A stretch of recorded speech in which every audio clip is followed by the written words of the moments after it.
Invite viewers to post their location and local time. He floats in the pond as the sun slides down the horizon, its orange fingers stretching across the ripples, and he thinks it's the first easy breath he's taken all week. Then blue and red lights bounce off the pines like some cheap drive-in thriller.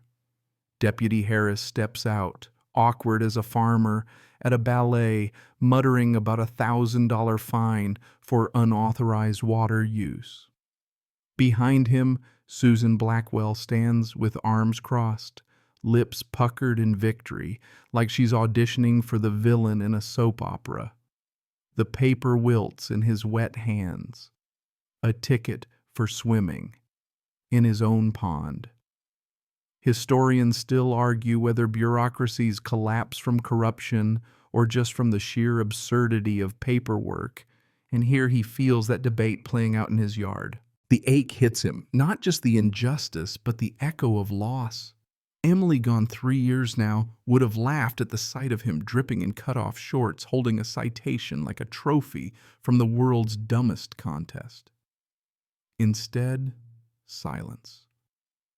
Only the bullfrogs croak, and the whisper of pines remind him he isn't alone.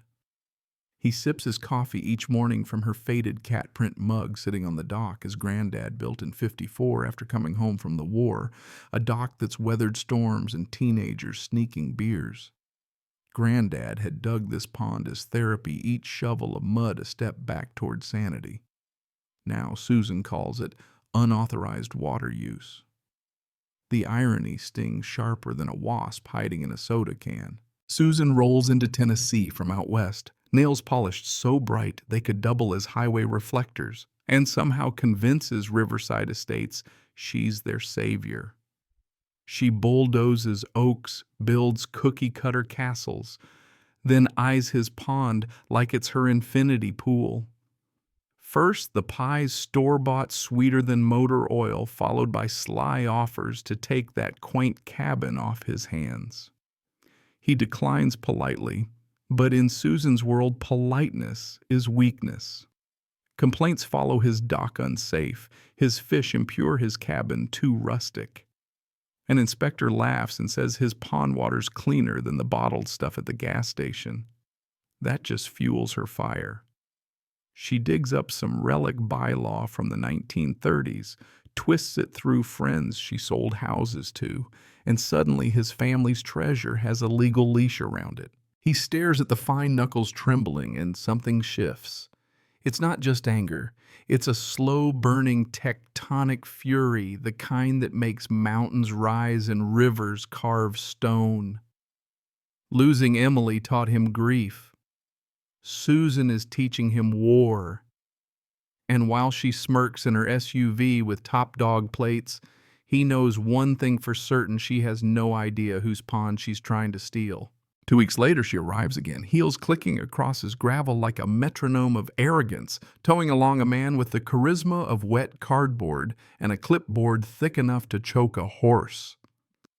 Carl, the so-called inspector, declares the pond an illegal fish farm, demands a business license, threatens $500 daily fines, and sniffs around like he's auditioning for a detective show nobody asked to watch.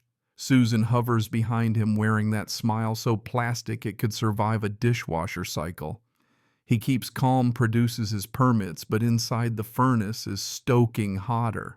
That night he pulls out Old Town records from his years as finance officer, and like a magician spotting a rigged deck, he finds Carl's inspector license expired years ago. Fraud, as plain as day. He files the report, and Carl wriggles like a worm on hot pavement.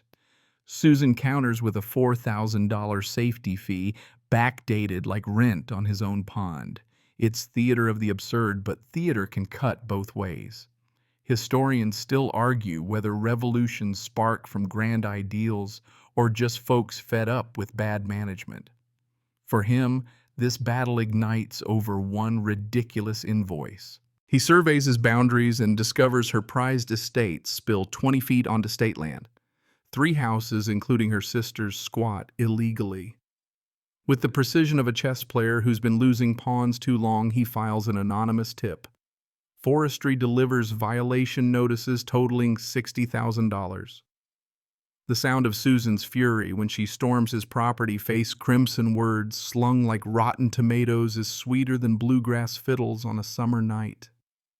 He hands her court injunction papers with the calm of a man ordering coffee. She stomps off gravel, crunching like applause. But Susan escalates.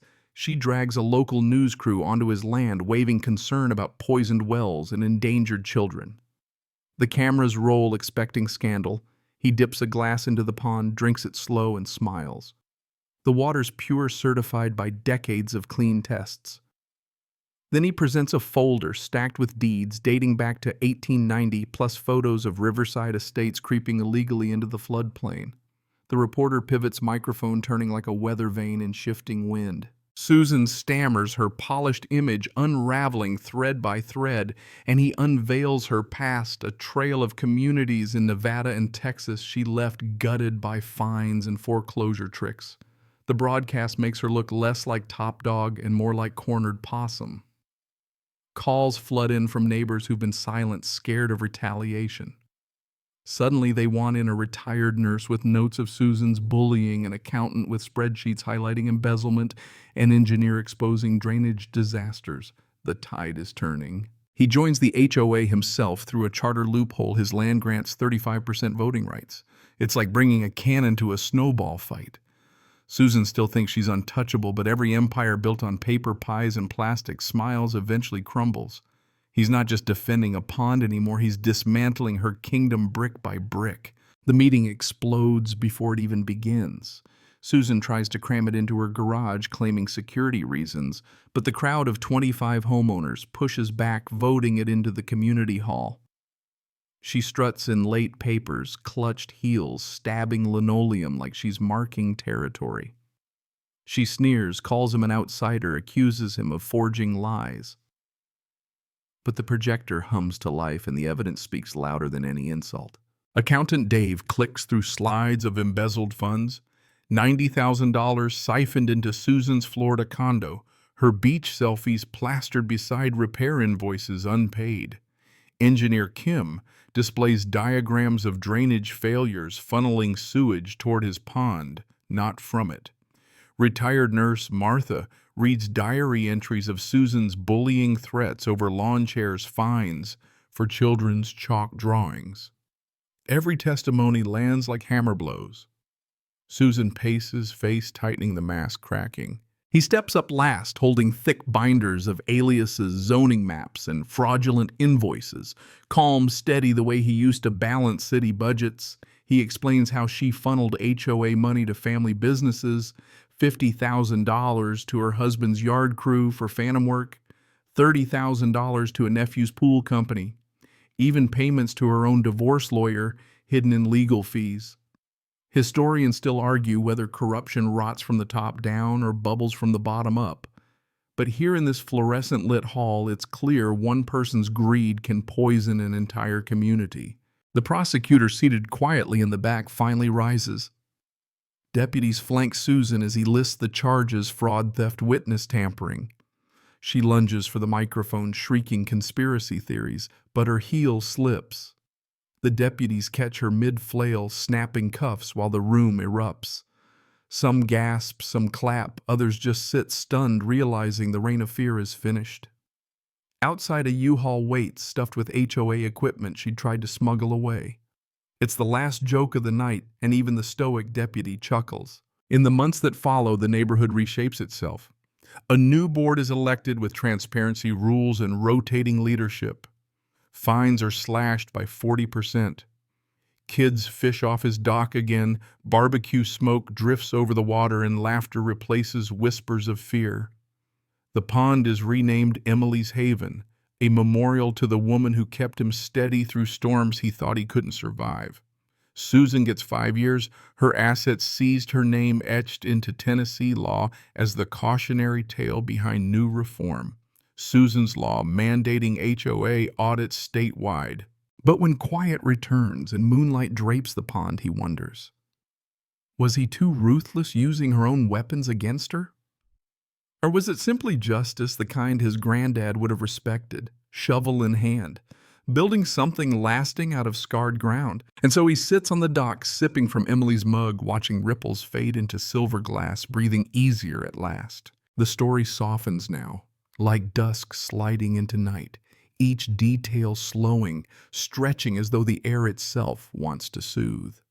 The battle is over, the noise has quieted, and all that remains is the steady rhythm of water against wood. He leans back, listening to the pines whisper in their ancient tongue, and lets the silence wrap around him, the way a quilt does on a cool evening. Neighbors pass, sometimes strolling slow, their voices carrying hints of gratitude, of relief. Where fear once made them glance over shoulders, now trust steadies their steps. It feels almost like a hymn, this newfound calm, a reminder that people can repair what was broken when truth takes root. The pond reflects stars, now tiny lanterns scattered on the surface, as if Emily herself scattered breadcrumbs of light to guide him forward. He takes another sip from the mug, the cat print, faint from years of washing and smiles. Not a sharp smile of victory, but a gentle one, the kind that comes when grief finally loosens its grip, making space for peace. Historians may argue forever about the balance between rules and freedom, about when protection crosses into prison. But here in the cool Tennessee night, the answer feels less like a debate and more like a whisper. Communities thrive not from control, but from care. He breathes deeply, eyes closing, and the world narrows to the soft lap of water, the faint scent of pine, the memory of Emily's laughter carried on the wind. Whatever storms may come tomorrow, tonight is still. Tonight he is home.